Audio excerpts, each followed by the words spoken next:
Shalom, perkenalkan nama saya Yohane Grace Manjuntak. Saya akuntansi tingkat 2.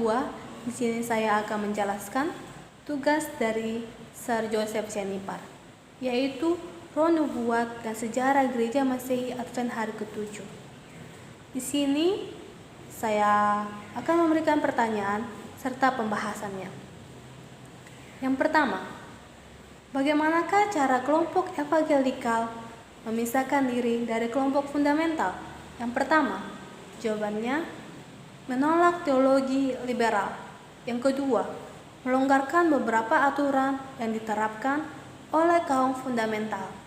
Yang ketiga, menolak dispensationalisme. Keempat, menghapus sekat dari pemisahan. Soal yang kedua, bagaimana evangelikal dan Gereja Masehi Advent Hari ke-7 bertemu?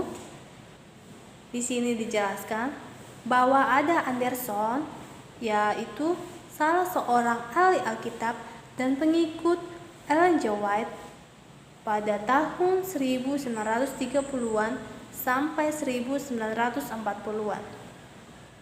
Si Anderson ini mengembangkan konsep final generation berdasarkan buku perumpamaan Tuhan Yesus dari karangan Ellen G. White. Pemahamannya tentang tuaian yang dikembangkan tahun 1930 yang menekankan 4 hal antara lain. Yang pertama, pembersihan Ka'bah surgawi merupakan pengalaman dari pendamaian sejak tahun 1844. Kedua, Ellen G. White menyatakan dalam bukunya Great Controversy dalam halaman 614 bagaimana generasi terakhir melalui masa kesukaran tanpa pengantara.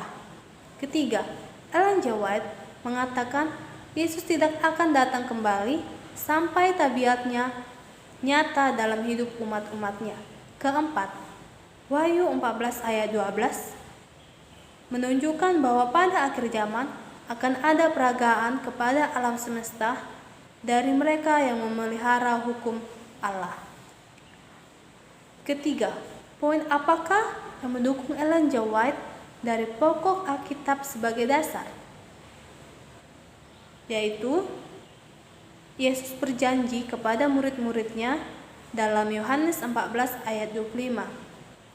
Kedua, bila ada gereja yang mengandalkan penafsiran Alkitab pada sekelompok atau orang-orang tertentu, maka pasti akan ditolak Protestan dengan prinsip sola scriptura.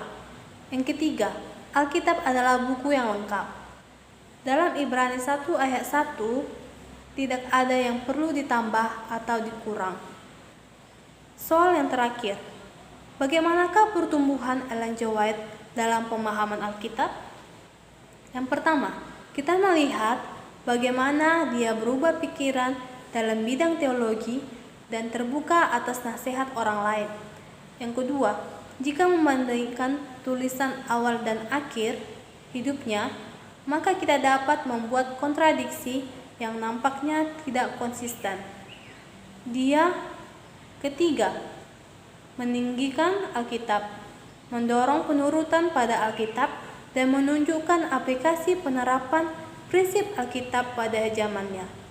Sampai di sinilah yang bisa saya sampaikan. Saya ucapkan terima kasih. Tuhan memberkati.